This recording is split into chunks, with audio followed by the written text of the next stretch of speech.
What is going on, guys? Welcome back to the channel. Critical Overlord here. We're going to be talking about Scream 7 in this video here today. So we got a bombshell announcement that has dropped out of the sky today, courtesy of Variety, revealing to us that Mason Gooding is going to be back as Chad Meeks Martin in the upcoming 7th entry in the long ongoing horror franchise.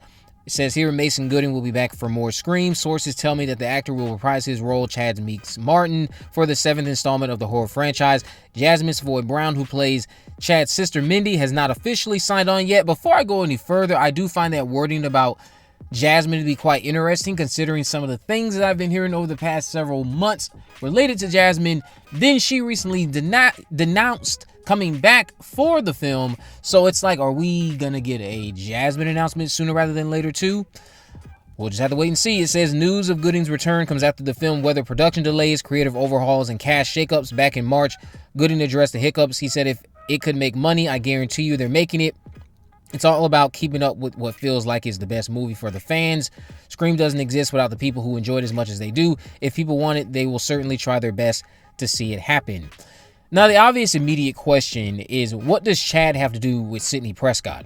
I've moderately discussed the idea of Sidney knowing Chad and Mindy better than we realize in other videos. There's no telling how often Sidney may have invited Martha out to see her over the years, or how often Sidney herself might have gone to visit Martha. Not that she would have done that frequently, because it is Woodsboro, assuming Martha has lived there her whole life. This is how she got to know Martha's babies and stayed in touch to watch them grow.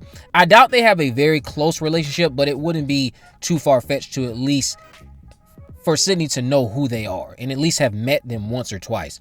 Anything's possible. Considering this is jumping 4 or 5 years after Scream 6, Chad is likely not dating Tara, probably doesn't live in New York, could be residing in Sidney's neck of the woods for some strange reason. I'm going to help a few of you calm down in the most simplistic way that we can consider. Chad is likely going to be featured in Scream 7, and that's just the simple fact that he's not going to be immediately connected to Sidney's story. Remember when Chad said smile for the camera and then whacked Ghostface during Scream 6? Do I need to keep going? Some of you probably already connected the dots. What I'm going to get at is there's something telling me Chad is going to be Gale's cameraman in Scream 7. I think they're going to literally take that line, flesh it out into a full-fledged role of him being the cameraman in Scream 7 for Gale. He won't be the opening kill, because that could come off lazy and void of reason to care, since many think he should already be dead from Scream 6. I could 100% see Chad as the cameraman who is written as this Joel type of character. He's lived, he's learned, and now he's into something a little bit more say-about-it-bellish. I'm not saying Chad can have a story to tell either, but I think he's going to be like the Kirby of this story. We'll get caught up with him. He'll be impactful as the cameraman, but this story is geared towards Sidney and her daughter, plus those group of friends, so we don't have time for Chad. This is not Chad's time to shine. Mason Gooding is getting eaten alive online right now, and I mean, it is what it is when it comes to that. If there's one thing I've learned, is that these stars do not care the way many of us delude ourselves into thinking they do. I'm not included in that. I don't give a fuck about these people's personal lives unless it's certain things that I actually happen to be interested in, and 9 times out of 10 when it comes to these people's personal lives, I don't give a fuck. I want to watch movies, and that's about it. I'm not into all of the he say she say stuff. I'm not interested in knowing what they ate for dinner, what they ate for breakfast, who they're going to bed with. I don't give a fuck. I wholeheartedly believe that he loves and respects Melissa Barrera. I wholeheartedly believe Melissa knew he was doing this film because she's spoken about being close with them in the past. I don't think this is going to rock the boat of that relationship. Now, if my words age poorly and she starts bashing him in interviews, then again, that's them. That's their relationship. That has nothing to do with me. I'm not going to lose sleep over that.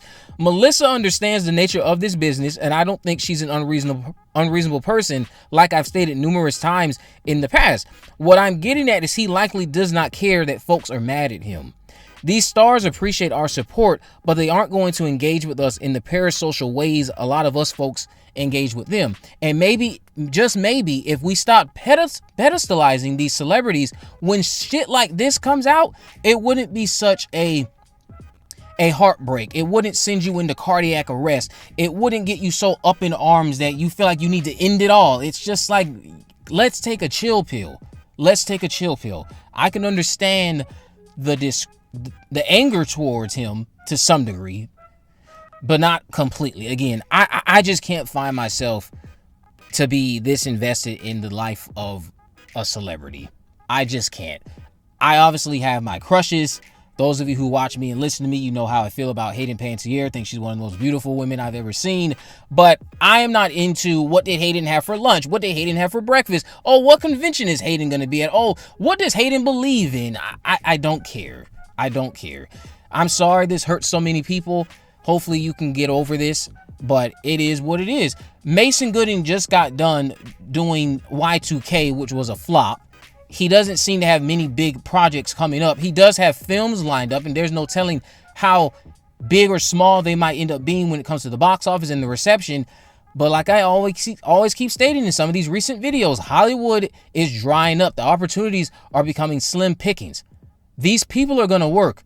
They're going to work. They're not going to just wait around for something to come along, and I have no understanding of their financial situation and what they might be struggling with. They just got done striking and telling us that everything in Hollywood isn't what it seems. They wanted their fair share. A lot of people were rallying them on, and yet when it comes to stuff like this, we are real quick to forget that stuff. I'm not saying you cannot be frustrated with Mason Gooding, but I don't know what else to tell you, man. You gotta start dancing with reality a bit here. And I do fully believe that Chad will be Gail's cameraman. I don't expect Chad to be getting anything worthwhile as opposed to what he might have gotten when it was still going to be Sam Carpenter's story, when it was split down the middle between Sam and Sidney allegedly for the original Scream 7. And for those of you wondering, oh, Critical Overlord must be excited now because someone from the Core 4 is back. No, I'm not. The story is still geared around Sidney Prescott and her daughter, correct? I've said it over and over again, and I'm standing 10 toes down until I know what you are doing with my comfort character and how she is used and how it's executed on screen. I am not going to be that excited for Scream 7. It's not going to happen. A lot of people are getting excited just because certain stars are coming back. I don't care about that. It's about the context. Scream has been in my life so long at this point. A new movie isn't going to continuously be that exciting, especially when you're bringing in one of my comfort characters who means so much to me. I don't give a fuck about Chad. Let me know what you guys think about this down in the comment section below. If you haven't already, of course, make sure you subscribe. Turn on post notifications so you can never miss a video. In the description, I have links to all of my social media accounts. I'm on Facebook, Twitter, and Instagram. You can message me there, of course. Let me know if there's any movies, news, or reviews you'd like me to cover in the future. And with all that in mind, guys, I will see you in the next video.